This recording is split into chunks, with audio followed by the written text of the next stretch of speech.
사랑하는 형제자매 여러분, 안녕하십니까? Proseguiamo la catechesi sulla preghiera. 오늘 가르침도 기도에 관해서 계속하도록 하겠습니다. 오늘은 찬미 기도에 관해서 말씀드리겠습니다. Prendiamo spunto da un passaggio critico nella vita di Gesù. 먼저 예수님의 삶에서 위기에 봉착한 순간에서부터 시작해 보도록 하겠습니다. 예수님께서 첫 기적을 행하시고 제자들과 함께 하시면서 하나님의 나라를 선포하시는데 메시아 사명이 위기에 처하게 됩니다. 그러니까 세례자 요한은 예수님을 의심하면서 예수님에게 메시지를 전달합니다. 당시에 세례자 요한은 감옥에 gat혀 있었습니다. 당신이야말로 오셔야 하는 그분입니까? 아니면 또 다른 사람을 기다려야 합니까? 라고 하면서 자신이 한 그 선포를 잘못한 것은 아닐까라는 의심, 불안에 휩싸입니다. 사람은 살아가면서 이렇게 영혼의 어두움이나 혹은 암흑에 갇힐 때가 있습니다. 세례자 요한은 바로 이런 위기를 겪고 있었습니다. 호수 근처의 마을에 불안이 잠재하고 있었습니다. 예수님께서 이적을 많이 행하신 장소였습니다. 이러한 실망스러운 순간에 대해서 마테오 복음사가는 아주 놀라운 사건을 전하고 있습니다. 예수님께서는 거기에서 하느님께 아버지께 불평을 한 것이 아니라 기쁨의 찬미를 드립니다. 하늘과 땅의 주인이신 아버지 하느님 찬미 드립니다. 이러한 것들을 똑똑하다는 이들과 지혜롭다는 이들에게 감추시고 작은 이들에게 보여주시니 감사와 찬미를 받으십시오. 라고 기도한 그 순간은 아주 어두운 순간이었습니다. 많은 사람의 영혼이 어두웠고 세례자 요한도 그랬고 이러한 위기의 순간에 오히려 예수님께서는 아버지를 찬미하십니다. 아버지를 흠숭하십니다. 왜 그러셨을까요? 가장 먼저 하느님 아버지 그 자체를 찬미하셨습니다. 하늘과 땅의 주인이신 아버지 하느님을 찬미하십니다. 또한 예수님께서는 당신의 영혼 속에서 기뻐하십니다. 당신의 아버지 하느님께서 우주의 하느님 아버지이심을 알고 계셨기 때문입니다. 그 뜻은 바로 모든 것은 아버지, 나의 아버지로부터 왔다는 것을 아시기 때문입니다.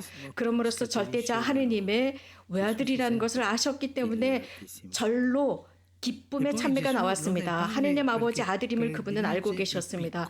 또 찬미하신 이유는 작은 이들에게 당신을 계시하셨다는 것입니다. 예수님께서 이것을 체험하셨습니다. 고을마다 다니시면서 선포하시면서 느끼셨습니다. 똑똑하다는 이들과 지혜로운 이들이 폐쇄되어 있었고 예수님을 의심하고 그들은 여러 가지로 계산하고 있었지만 작은 이들, 순수한 이들은 예수님을 환영하고 예수님의 말씀을 받아들였습니다. 이것이야말로 아버지의 뜻이었습니다. 그렇기 때문에 예수님은 기뻐하셨습니다.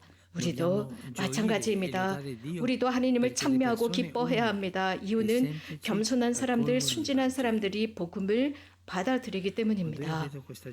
저는 이런 사람들, 순진한 사람들, 겸손한 사람들을 저는 이렇게 보고 있습니다. 순례를 갑니다. 기도하러 갑니다. 찬미하고 흠숭의 노래를 부르는 사람들입니다.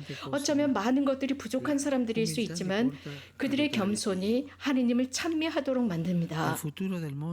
세상의 미래와 교회의 희망은 항상 이 작은 사람들 속에 있습니다.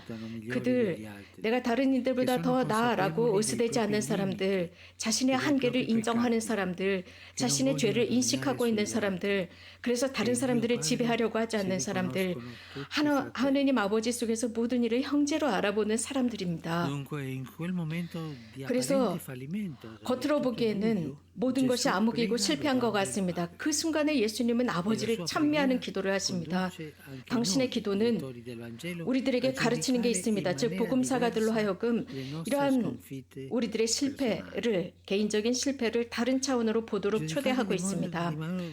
즉 상황 자체를 다른 방법으로 판단하라는 것입니다. 하나님의 활동이 정말 구체적이지 않을 때, 제대로 보이지 않을 때, 그래서 악이 더 우선이 되는 것 같고 그것을 쳐부술 수 없다고 느끼는 것 같을 때 판단의 방법을 바꾸라는 것입니다. 그 순간 예수님께서는 하느님께 많은 것을 요구할 수도 있었지만, 아버지께 설명을 요구할 수도 있었지만 예수님은 그렇게 하지 않으시고 오히려 하느님 아버지를 찬미하셨습니다. 어떻게 보면 굉장히 반대적인 것이지만 찬미하셨습니다. 자, 찬미가 누구에게 필요할까요? 우리인가요? 하느님인가요? 전례에서는 이런 식으로 기도하도록 우리들에게 이렇게 가르치고 있습니다. 당신께 없어 우리들의 찬미가 필요한 것이 아니옵니다. 당신의 선물 그 자체가 우리들이 당신께 감사하도록 합니다. 당신께 드리는 찬미와 흠숭의 기도가 당신을 위대하게 만드는 것이 아니라 오히려 우리를 구하는 은총을 얻게 합니다. 라는 기도입니다. 하느님을 찬미하면서 우리는 구원받습니다. 찬미 기도는 우리에게 필요한 것입니다. 가톨릭 교리서는 이렇게 정의하고 있습니다. 찬미 기도는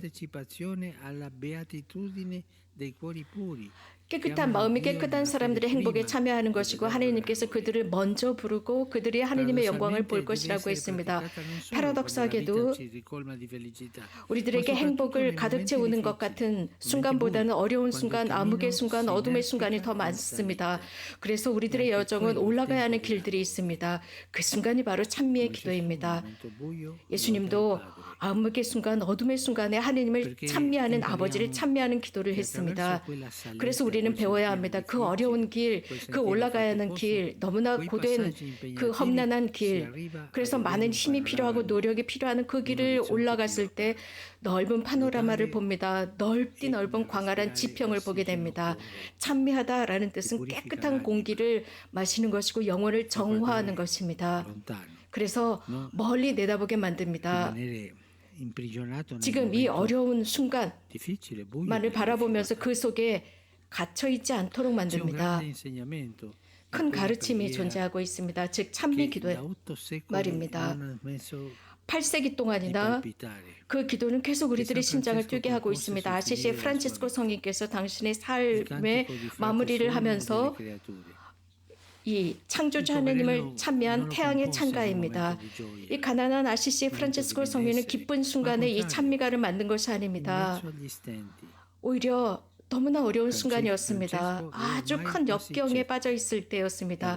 프란치스코가 거의 눈이 멀었을 때였습니다. 그의 영혼은 큰 외로움, 고독을 느낍니다. 한 번도 느끼지 못한 외로움이었습니다. 세상은 바뀌지 않았습니다. 자신이 설교한 그 순간부터 그때까지 아무것도 바뀌지 않았고 오히려 많은 여러 가지 다툼이 있었습니다. 죽음의 순간, 그 순간이 점차 프란치스코에게 가까이 오고 있었습니다. 실망의 순간일 수도 있었습니다. 아주 절망적인 순간, 절정의 실망의 순간이었을 수 있습니다. 실패를 인정해야 하는 순간이었습니다.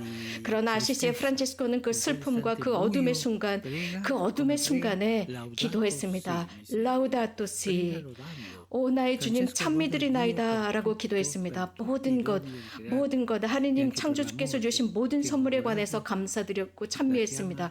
심지어는 죽음까지도 감사 찬미를 했습니다. 그러면서 누님이신 죽음이여 라고 찬미했습니다. 우리 그리스도교 신자들도 예수님께서도 그 순간에 기도하셨습니다. 어려운 순간에 찬미 기도를 드립니다. 어려운 순간에 찬미 기도를 드릴 때 광활한 길이 열립니다. 주님을 향해서 넓은 길이 열립니다. 이런 찬미 기도는 우리들을 정화시킵니다. 찬미가 우리를 정화시킵니다. 성인 성녀들은 우리들에게 보여주었습니다. 항상 언제 어디서나 찬미 기도를 할 수 있다는 것입니다.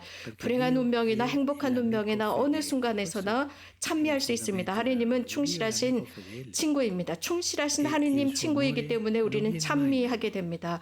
그분의 사랑은 줄어들지 않습니다. 그분은 항상 우리 곁에 계십니다. 항상 우리를 기다려주시는 하느님이십니다. 어떤 사람은 이런 말을 했습니다. 누군가 나를 보여주는 사람이 내 곁에 있을 때 내가 안전하게 길을 걸어갈 수 있도록 한다라고 했습니다. 암흑의 순간 어려운 시기에 용기를 냅시다. 그래서 용기를 내서 주님 찬미 받으옵소서라고 기도합시다. 하느님을 찬미하는 것 이것은 우리에게 좋은 일입니다. 고맙습니다.